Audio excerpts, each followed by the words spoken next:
They done messed up now. Should have never gave these boys a podcast. Whoa. This is Off the Rim. With your boy, Coach Skinny, Coach Drees, and Coach Drake. I'm up. There go the minute again. What up, SimWorld? Sit back, relax. Let us take you through the mind of a coach. Yo, back at it. Feeling a little bit better. What up, Drees? What's going on, Skinny? What's up, SimWorld? My boy Drake, sleep. That's our fault. We had some technical difficulties last night in the studio, and we all passed out. Drayton still passed out. So it is what it is. Man, this week has been Oh crazy. my God! Well, let's talk about the international teams. B-Ron trying to hide from it. Ain't no hiding. Shout out to them international teams.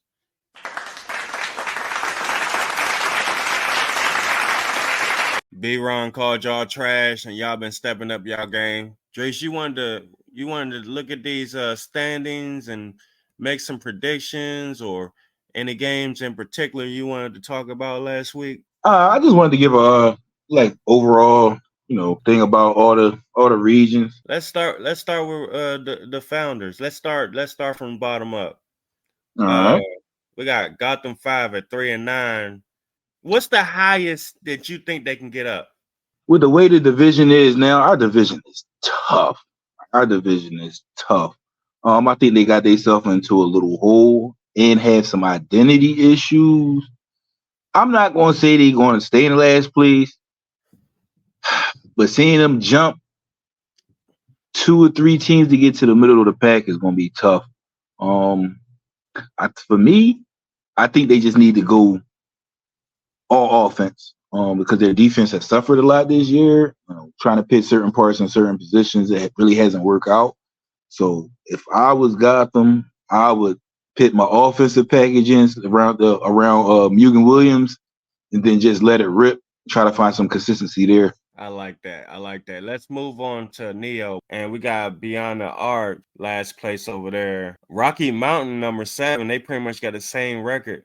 What about those two teams? Any light at the end of the tunnel for them? Rocky Mountain is disappointing right now. Because they had the talent. They got the same core. Most of the core guys from last year: Justin Bell, Zane Davis, Lucas Banks. They in the same boat. Like, I think a lot of these teams that are struggling, it's because they're struggling on the defensive end. Like, Rocky Mountain can score. They averaging 72 points a game. But they giving up 77. And giving up 53% to the opponent's teams. Like, that's crazy. Like, eventually you got to stop somebody. I don't know if they have the personnel on a roster to do that. So that's the problem. Like, it is nothing against who they have on a team. It's who they don't have, and they don't have a defensive stopper, and that's causing them all types of problems. And Beyond the Arc, you know what? I think they are on the opposite end of that. I just don't think they have a big time scorer. I think they got better defense, but they don't have a prolific scorer, I don't think. I can see either Rocky Mountain or Beyond the Arch catching a wave and stacking some wins, and you can see them probably as high as 4 with how their conference set up. Let's move to intercontinental, Middle East and Latin America, man. Latin America problem started in the offseason.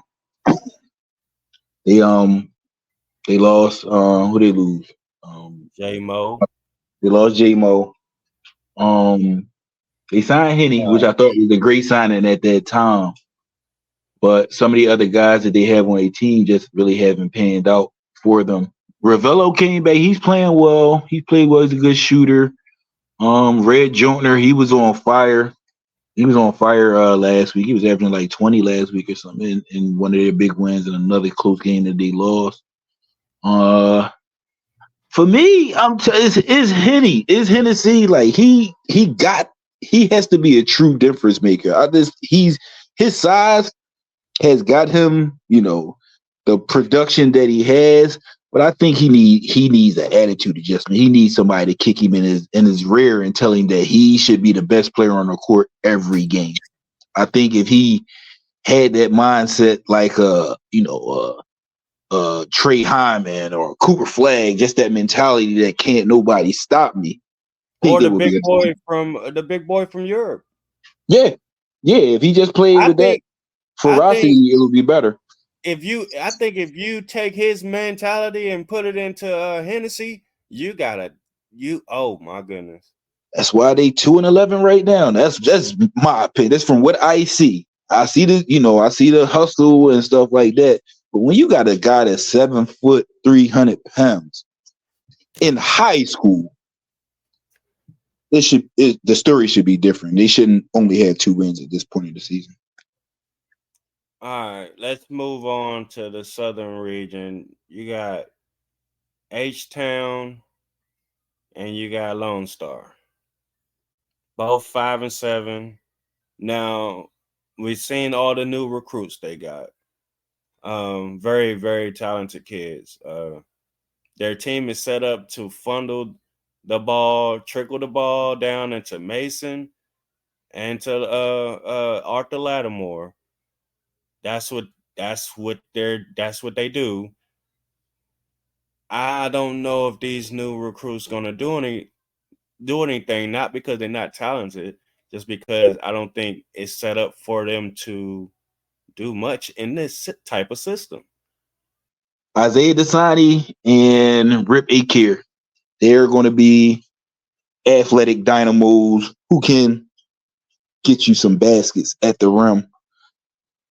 What that's telling you, they're going to need space.